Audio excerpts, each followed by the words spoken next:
Vous aviez l'image d'un puzzle très classique. Chevaux courant dans la prairie, soleil couchant sur les cocotiers. Mais maintenant, le puzzle, c'est ça, ça, ça, ou encore ça. C'est le plus grand qui existe. Et à l'intérieur, eh bien, vous aviez donc ces 24 000 pièces qui représentent 11 kilos de pièces. Nous ne sommes pas dans un magasin, mais chez Véronique, une intarissable fan de puzzle. C'était en 4 sacs de 6 000 pièces. Mais le défi était de mélanger les 4 sacs pour vraiment que les 24 000 pièces soient mélangées. Parce que c'est trop facile autrement. Le résultat est un puzzle gigantesque de 4,17 m sur 1,68 m. 4 mois de travail, enfin, de loisirs. Quand un puzzle est fini, Véronique en a toujours un autre à disposition. Alors là, on est dans la salle de jeu qui, à l'origine, était exclusivement réservée aux enfants, que j'ai petit à petit envahi avec les puzzles que je stocke. Et pour cause, plus de 200 boîtes sont rangées ici. Du plus classique au plus insolite, on comprend pourquoi les puzzles sont aussi appelés casse-tête. C'est ce qu'ils appellent les puzzles les plus difficiles du monde, c'est-à-dire que ce sont des puzzles recto-verso. Donc vous voyez, autant habituellement vous avez un côté uni et un côté que là, il y a vraiment l'image des deux côtés. Alors comment on fait? On cherche. Quelquefois, on va mettre la pièce du mauvais côté, mais au bout d'un moment, ça bloque. Donc on redéfait et on avance et c'est vrai qu'on peut y passer beaucoup de temps. Véronique, vous l'aurez compris, est une experte. Elle dispute même des concours de puzzle. Oui, ça existe. Avec Stéphanie, sa complice de casse-tête, elles affichent un sacré palmarès.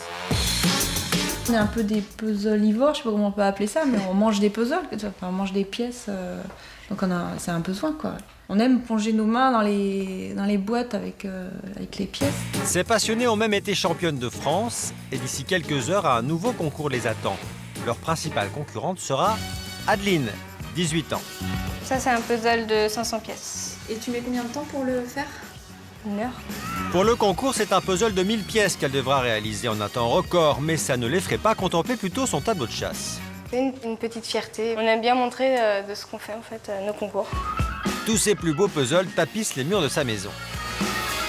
Il y a ceux-là aussi qui sont plus originaux. C'est des puzzles avec par exemple une forme de poisson. Et ici, c'est une grande tour Eiffel avec les monuments importants de Paris à l'intérieur. Depuis 7 ans, Adeline s'adonne à sa passion en amateur, mais cette année, elle passe au degré supérieur. Dans la compétition, elle sera au niveau expert. Une passion atypique pour cette toute jeune femme. Le puzzle, ça me permet de me détendre, de pas penser à autre chose. Plaisir ultime du puzzleur, aussitôt fini, défaire le puzzle pour le refaire encore et encore. C'est le moment tant attendu pour nos concurrentes. Nous voici au concours du Palais près de Nantes. 600 personnes à l'appel de la Banque humanitaire viennent ici pour réaliser un puzzle en un minimum de temps. La pression monte chez nos expertes. Bois un coup avant pour prendre des forces.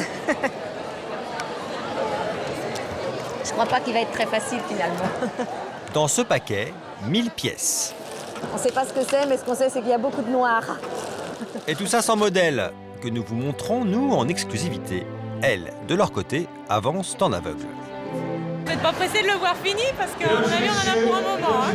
Adeline a rejoint Nelly, sa coéquipière. Aujourd'hui présent pour célébrer le 15e anniversaire On peut se laisser, oui. du puzzle. Je me concentre à fond. Le concours commence. C'est parti pour 3h30 de compétition. Les amateurs ont un puzzle plus petit, 750 pièces quand même, mais eux ont le droit de voir le modèle.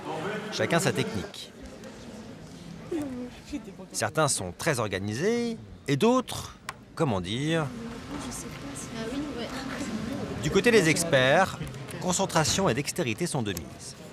Mesdames et messieurs, un petit peu de silence et de concentration. Stéphanie, est-ce que vous pensez qu'il est difficile cette année le puzzle? Je pense pas, j'en suis sûre.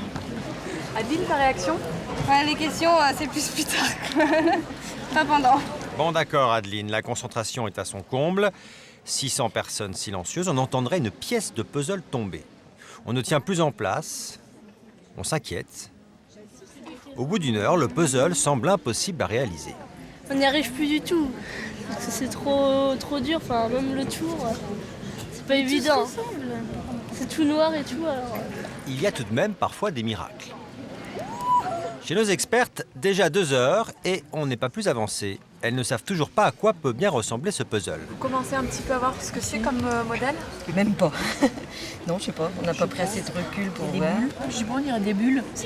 Du côté d'Adeline, ça se précise un peu. On parlait d'une tasse, mais je sais pas encore. Du noir, encore du noir et peu d'espoir. Même si on a l'impression qu'il y a de la couleur, c'est tellement diffus sur le puzzle qu'on n'a pas vraiment de repères. Donc on avance petit à petit. Je pense qu'on va arriver à finir au moins ce trou-là.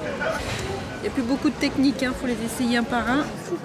Il doit rester 5 minutes à peu près, donc non, là vraiment, je crois que c'est sûr qu'on va pas le finir.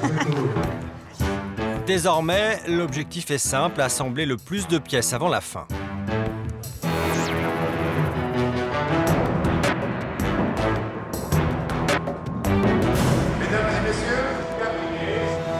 Une tasse à moitié remplie du côté d'Adeline, un café bien serré de l'autre. Stéphanie et Véronique l'emportent malgré une certaine frustration.